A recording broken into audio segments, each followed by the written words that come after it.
Hai sahabat padukuhan, kembali lagi bersama channel kita yang kali ini mengambil cerita berjudul Kalahnya Hantu Kembar. Kisah yang menceritakan sesosok arwah penasaran yang selalu membuat teror dengan meniru wujud korbannya. Kisah dimulai dari Fajar, seorang mahasiswa tingkat akhir jurusan fotografi di sebuah sekolah tinggi swasta. Sebagai mahasiswa yang berasal dari keluarga sederhana, Fajar dituntut untuk hidup serba hemat.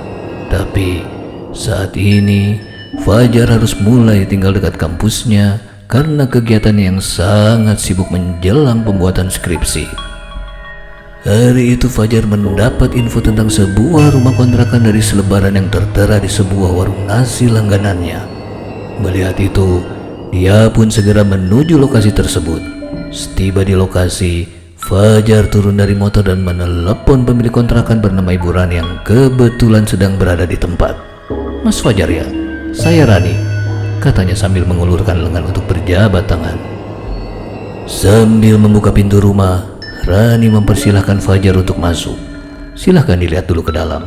Mungkin tempat ini cocok untuk Mas Fajar," kata Rani. Rumah itu memiliki 3 kamar.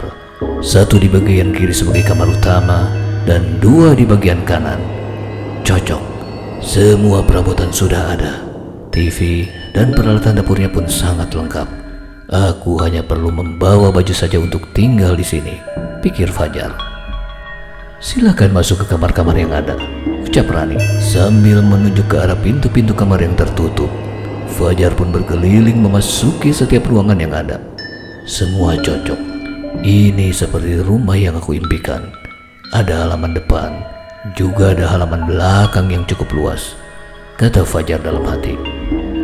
"Baik, sepertinya saya berminat untuk mengontrak di sini. Berapa biaya kontraknya?" tanya Fajar. Kemudian Rani pun menyebutkan harga dan langsung disepakati Fajar. "Beberapa hari ke depan saya akan kembali lagi," kata Fajar tanpa menawar. Setelah mengobrol sejenak, kemudian Fajar pun pamit pulang. Ketika melewati sebuah pos satpam perumahan, seorang petugas menyapanya. "Selamat siang Mas, dengan siapa dari mana kalau saya boleh tahu?" kata sang petugas. "Saya Fajar, saya akan mengontrak di rumah Ibu Rani," katanya sambil menunjuk ke arah rumah itu. "Eman," begitu nama yang tertera di baju lusuh satpam tua itu kemudian berkata, "Rumah keluarga Ibu Rani? Rumah itu angker. Yakin mau tinggal di situ?" tanya Pak Eman dengan kepala yang tertunduk. Matanya tertutup topi yang dibenamkan terlalu dalam. Fajar yang kehidupan di kampungnya cukup religius tidak terlalu takut mendengar hal itu. "Iya, saya coba dulu saja Pak. Mudah-mudahan tidak terjadi apa-apa pada saya," jawab Fajar. Pak Eman diam beberapa saat. Kemudian dia berkata, "Saya hanya memberi peringatan saja. Mas Fajar, jangan pernah menantang hantu kembar yang ada di rumah itu," kata Pak Eman dengan mulut sedikit tersenyum seperti meremehkan. "Baik Pak, pesan Bapak akan selalu saya ingat," sahut Fajar sambil menutup percakapan dan pamit kembali melanjutkan perjalanan. Kali ini dia menuju ke kampus untuk mencari teman-teman yang sama sedang mencari kontrakan. Dan hanya dalam hitungan jam, dia pun berhasil mendapatkan 2 orang teman, Yogi dan Reza, yang sama-sama sedang menulis skripsi. Keduanya berasal dari luar provinsi. Beberapa hari kemudian waktu pindahan tiba. Mereka bertiga bergotong royong membersihkan seluruh isi rumah kecuali gudang belakang yang terkunci. Fajar yang mengajak mereka berdua menempati kamar utama tanpa ada keberatan sedikit pun dari kedua temannya. Seminggu pertama, semuanya tampak berjalan normal.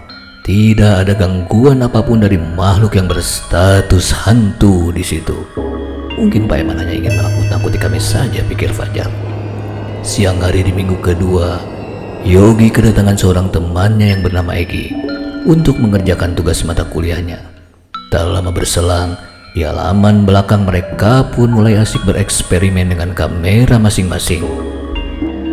Hari menjelang sore saat mereka duduk berhadapan di meja makan sambil memperhatikan hasil jepretan di kamera masing-masing. Apa ini? Pikir Yogi dalam hati saat melihat sebentuk bayangan manusia di balik batang pohon yang dia foto. Tadi tidak ada benda ini di sana, pikirnya. Yogi mencoba menganalisa data digital di foto itu. Egi pun berdiskusi kecil sebentar dengan Yogi, namun mereka tidak mendapatkan kesimpulan yang diinginkan. Setelah Egi pamit pulang, Yogi kemudian memutuskan untuk tidur lebih awal dan terbangun saat tengah malam. Yogi bangkit dari tidur dan melangkah menuju kamar mandi. Dari sudut matanya, dia melihat Fajar dan Reza masih duduk di meja makan menghadap ke laptop masing-masing. "Kalian belum tidur?" tanya Yogi. Fajar melihat ke arah Yogi dengan tatapan aneh, namun Yogi tak mengacuhkannya. Hingga keesokan harinya Yogi berangkat ke kampus sebelum kedua temannya bangun. Fajar dan Reza bangun jauh setelah matahari terbit. Setelah selesai mandi, Fajar langsung menuju ke dapur untuk membuat kopi dan mie instan. Reza pun tak lama bergabung dan duduk di hadapan Fajar. Semalam Yogi sedikit aneh. Dia bilang aku duduk berdua di meja ini, ucap Fajar. Berdua?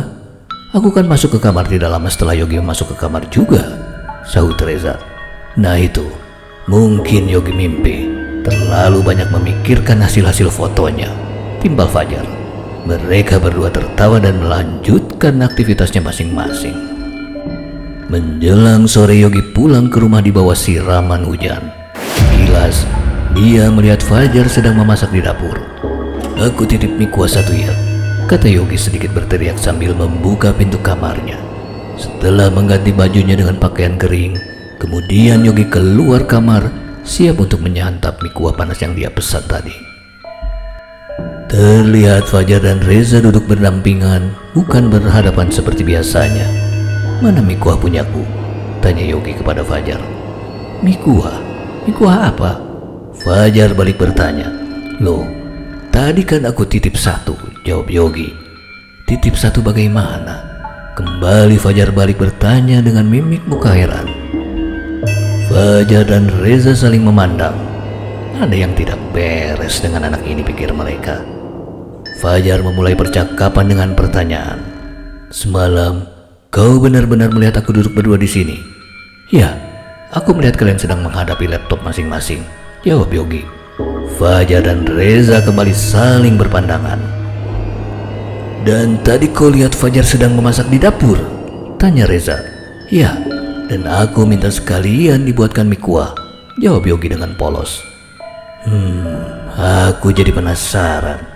Coba ceritakan apa yang kemarin kau lakukan di belakang rumah." Fajar turut menimpali.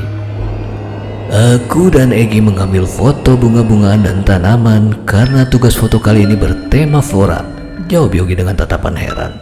"Hanya itu?" tanya Fajar. "Iya, hanya itu," jawab Yogi meyakinkan. "Coba kau pikir lagi," sahut Reza yang mulai menangkap maksud dari pertanyaan Fajar.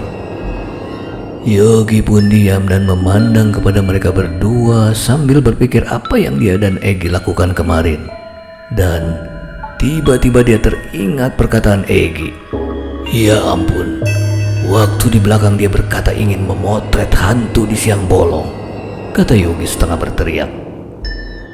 Kali ini Fajar terlihat serius, sangat serius. Rupanya benar apa yang dikatakan Pak Eman. Dan pintu kehadiran hantu di rumah ini sekarang sudah dibuka. Kejadian apa lagi yang nanti akan terjadi, pikir Fajar. "Apakah ada keanehan sesudah itu?" tanya Fajar kepada Yogi. Yogi mulai menyadari keanehan yang terjadi.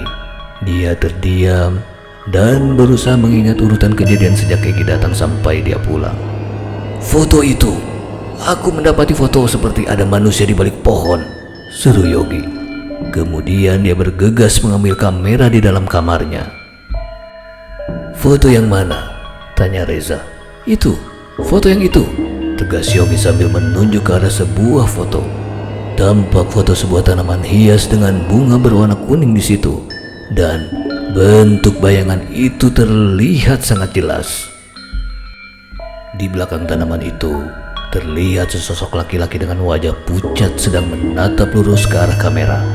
Walaupun sedikit samar, tapi cukup mudah dikenali kalau itu adalah wajah Fajar. Kemudian ketiganya saling berpandangan, berharap ada salah satu di antara mereka yang bisa memberi penjelasan yang masuk akal. Hantu kembar. Jadi ini yang dimaksud Pak Eman tentang hantu kembar itu. Dia akan menyerupai salah satu dari penghuni rumah ini, kata Fajar berbicara seorang diri. Suasana mendadak hening. Sekarang ketiganya mulai diliputi perasaan takut, juga diliputi keraguan.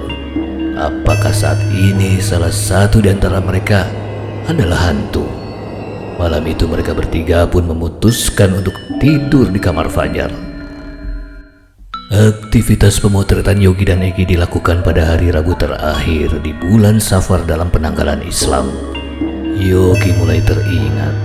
Orang di kampungnya biasa menyebut sebagai Rebo Wekasan, hari yang dipercaya sebagai hari di mana segala macam penyakit, bencana dan kesialan datang. Menurut tradisi di kampungnya, saat Rebo Wekasan pantang melakukan perjalanan, hajat dan kegiatan di luar rumah.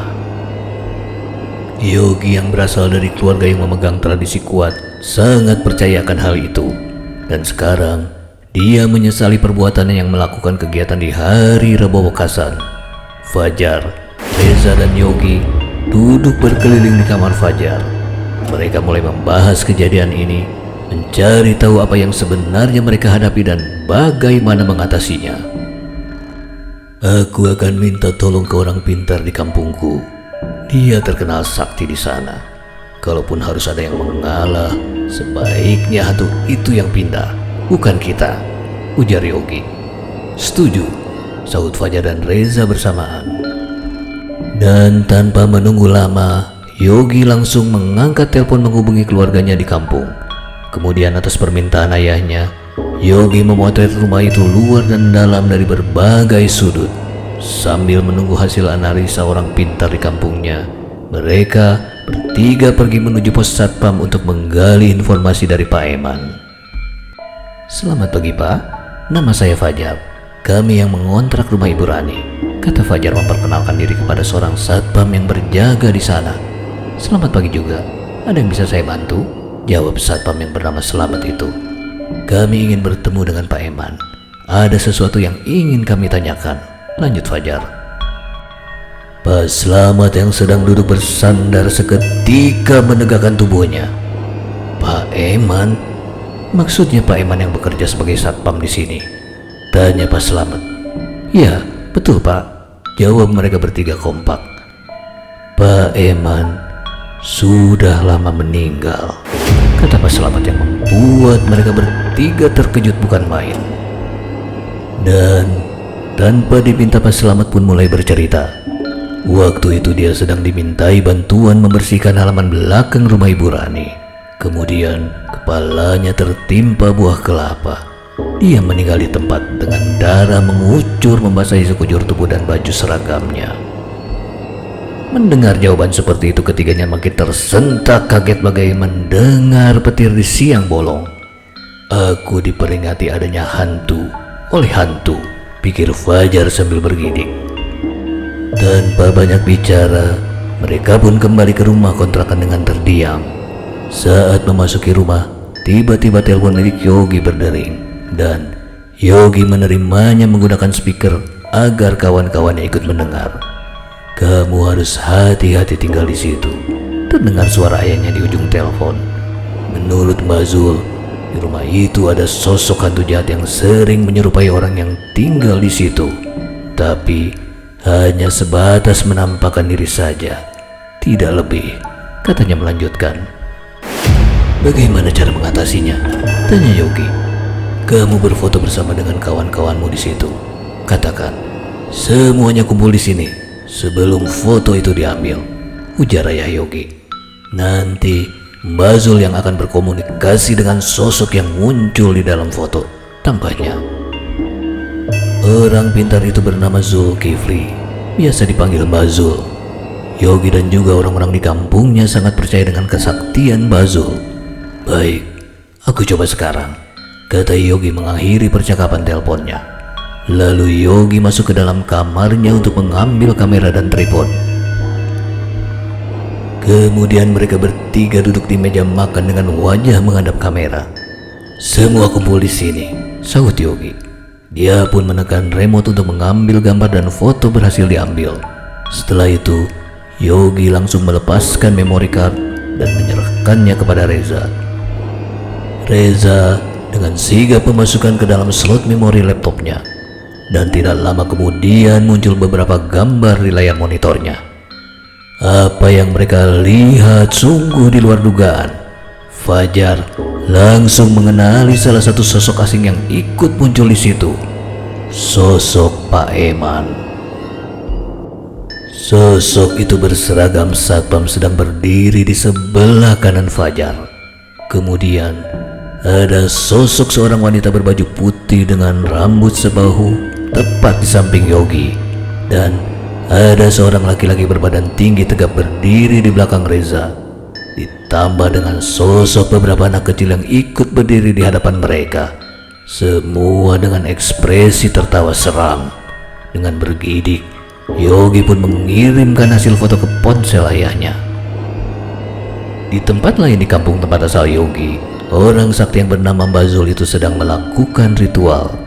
Dia mengerahkan energinya agar semua hantu yang berada di dalam foto bersedia untuk pindah ke gudang belakang sebagai tempat tinggalnya. Semua bersedia dipindahkan ke tempat itu, kecuali Pak Eman. Hantu Pak Eman mau saja menuruti permintaan Mbak Zul, tapi dia meminta banyak syarat yang sulit dipenuhi. Dia merasa rumah itu adalah kediamannya, karena dia mati tidak wajar di tempat itu. "Aku harus pergi ke sana," kata Mbak Zul kepada ayahnya Yogi. Dan tak lama kemudian ponsel milik Yogi berdering. "Ayah akan ke sana bersama Mbak Zul. Ada satu makhluk yang terlihat lemah, tapi ternyata dia sangat kuat. Dialah yang selama ini sering menampakkan diri dengan wujud manusia. Dan saat ini dia marah karena ketenangannya diusik," katanya. "Baik, kami tunggu ayah dan Mbak Zul di sini," jawab Yogi. Mereka bertiga pun kembali duduk di sekeliling meja makan. Kemudian tiba-tiba tercium bau amis darah di seluruh ruangan rumah. Rupanya hantu Pak Eman mulai menampakkan kemarahannya pada mereka. Dia tidak senang saat diminta untuk pergi dari rumah oleh Mbak Zul. Dan itu terjadi karena ulah ketiga bocah mahasiswa ini. Di tengah ketakutan, mereka bertiga pun mulai membaca berbagai doa sebisa dan seingatnya. Fajar yang sedari tadi berdoa dengan mata terpejam, kemudian membuka matanya. Dan apa yang dilihatnya betul-betul sebuah pemandangan yang mengerikan. Dia melihat wajah Pak Eman yang berlumuran darah berada sangat dekat dengan wajahnya, sampai dia bisa mencium bau amis darah yang melumuri muka Pak Eman. Fajar berteriak kaget, tapi suaranya tidak dapat keluar. Hanya mulutnya yang terlihat terbuka tanpa ada suara sama sekali. Tatapan matanya kosong, lurus ke arah depan. Melihat Fajar bertingkah seperti itu, Yogi dan Reza berusaha mengalihkan perhatian Fajar dengan menguncangkan tubuhnya. "Ada apa? Apa yang kau lihat?" tanya Reza. "Pak Eman, dia ada di situ," sahut Yogi. Dan saat Reza dan Yogi melihat ke arah yang ditunjuk Fajar, mereka pun melihat dengan jelas sesosok satpam tua dengan baju seragam lusuh dan kepala yang berlumuran darah. Jika sebelumnya Egi ingin memotret hantu di siang bolong, maka saat ini mereka bertiga bertemu secara langsung dengan hantu asli di siang bolong. Sontak ketiganya segera lari dan berebut mencapai pintu agar bisa lebih dulu tiba di luar rumah, terus berlari menuju pos satpam. Tapi mereka mendapati pos satpam itu kosong. "Aku tidak mau kembali ke rumah itu sampai ayahmu dan Mbah Zul datang," ucap Fajar kepada Yogi sambil duduk di teras pos. Di kejauhan terlihat Pak Slamet berjalan menghampiri mereka. "Tadi saya pulang dulu untuk makan siang," kata Pak Slamet menjelaskan tanpa diminta. Fajar yang sudah bisa tenang kemudian bercerita mengapa mereka kembali ke pos itu. Pak Slamet hanya menghela nafas mendengar itu semua. Dulu Pak Eman termasuk satpam yang sangat berani. Dia berani menghadapi gangguan apapun sendirian. Katanya, pencuri, perampok, begal sampai gangguan hantu pun dia hadapi sendirian. Dan dia selalu menang. Lanjutnya, itu karena dia mendalami berbagai macam ilmu dengan berguru ke berbagai tempat. Cerita Pak Slamet. Dan dia pernah bercerita bahwa dia diberitahu oleh gurunya kalau dia akan mati di rumahnya sendiri. Karena itulah sekarang arwahnya mendiami rumah keluarga Ibu Rani. Dia tidak akan pernah mau pergi dari situ. Mungkin dia merasa disitulah rumahnya, ujar Pak Slamet penutup cerita. Kalian tunggu saja di sini sampai orang dari kampungmu datang. Pintu rumah itu nanti saya yang tutup sambil patroli, ujar Pak Slamet kepada Yogi dan kedua temannya. Singkat cerita, setelah sekian lama menunggu, ayah Yogi dan Mbak Zul pun tiba di sana menjelang subuh. Mbak Zul langsung merasakan hawa perlawanan saat memasuki pintu rumah. Dia sudah menungguku datang, pikir Mbak Zul. Tiba-tiba Mbak Zul merasa ada hembusan hawa panas dari dalam rumah. Mbak Zul merasakan tubuhnya seperti terdorong ke belakang. Baiklah jika itu maumu, kau keluarlah, tunjukkan wujudmu di hadapanku, ujar Mbak Zul. Dan dalam hitungan detik muncul segumpal asap hitam tipis yang makin lama makin tebal dan membentuk sebuah wujud manusia. Sosok hantu Pak Eman pun muncul di hadapan Mbak Zul. Kini keduanya saling berhadapan. Kau sudah lancang untuk memintaku pindah dari sini. Ini adalah rumahku, ucap hantu itu. Sekarang kalian akan merasakan akibatnya, ucap hantu itu seraya menunjuk Fajar dan rekannya. Pak Eman yang semasa hidupnya membekali diri dengan berbagai macam ilmu kesaktian itu mengibaskan salah satu lengannya ke arah kiri dan kanan. Tiba-tiba saja datang angin panas berbau busuk berputar keras di dalam rumah. Seluruh barang, termasuk barang besar seperti kursi dan meja pun terbang berputar dan terhisap ke dalam pusaran angin itu. Mereka yang berada di tempat itu pun merasakan tubuhnya seperti terhisap ke dalam pusaran angin. Dia ingin membuat kami semua mati, pikir Mbak Zul. Kemudian Mbak Zul melakukan gerakan yang sama dengan gerakan tangan Pak Eman. Gerakan Mbak Zul terlihat seperti tidak bertenaga, tapi seketika hembusan angin itu seperti berhenti dan berbalik arah. Meja, kursi dan semua benda-benda yang tadi berterbangan tiba-tiba kembali ke tempatnya semula, utuh tanpa ada bekas bergeser sedikit pun. Arwah penasaran yang menyerupai Pak Eman itu pun kemudian berubah menjadi wujud makhluk hitam besar dengan tubuh dipenuhi bulu kasar seperti ijuk. Kalian semua harus mati hari ini, ujarnya. Dan tubuh itu pun berputar cepat seperti gasing yang mengeluarkan tangan bercakar. Yogi adalah sasarannya yang pertama, karena dia dianggap sebagai sumber dari kehadiran orang sakti di rumah itu. Mbak Zul yang melihat itu berusaha mencegah dengan menyodorkan tubuhnya sendiri sebagai tameng. Tangan itu langsung terpental. Begitu juga dengan tubuh Mbak Zul ikut terpukul mundur. Dia sangat kuat. Aku harus segera mengakhiri semua ini sebelum makhluk itu berhasil mengambil korban, kata Mbak Zul dalam hati. Kemudian Mbak Zul merapatkan kedua tangannya di depan dada sambil membaca sebuah mantra pamungkas. Sesaat kemudian dia menjejakkan kaki kanannya dengan keras di atas lantai. Seketika itu juga makhluk itu terpental dan jatuh. Ajian gentar bumi yang dia miliki memang sudah berada di tingkat paling tinggi. Tidak ada lagi yang bisa menandingi. Makhluk itu terlihat duduk lemas dalam bentuk wujud Pak Eman. Mbak Zul berjalan mendekat untuk memastikan bahwa makhluk itu sudah tidak mampu lagi melawan. Mengapa kau selalu mengganggu penghuni rumah ini? Tanya Mbak Zul. Tangan Mbak Zul pun kemudian bergerak ke depan seperti sedang menangkap lalat. Dan dalam sekejap hantu Pak Eman berada di dalam genggaman tangannya.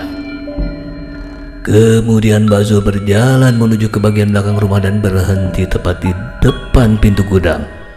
Jika kau merasa ini adalah rumahmu, maka tinggallah kau di sini.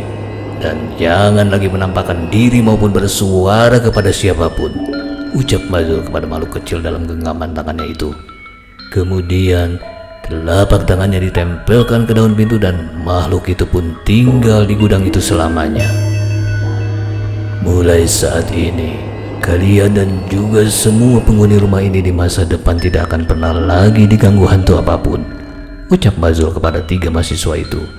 Ternyata kemunculan hantu kembar itu karena Pak Eman tidak mau ada satupun manusia yang mengusik ketenangannya di rumah ini, pikir Fajar. Dan sekarang mereka sangat lega karena bisa tinggal di situ tanpa ada gangguan lagi. Demikian akhir dari kisah hantu kembar ini. Sampai jumpa kembali di kisah-kisah selanjutnya. Terima kasih.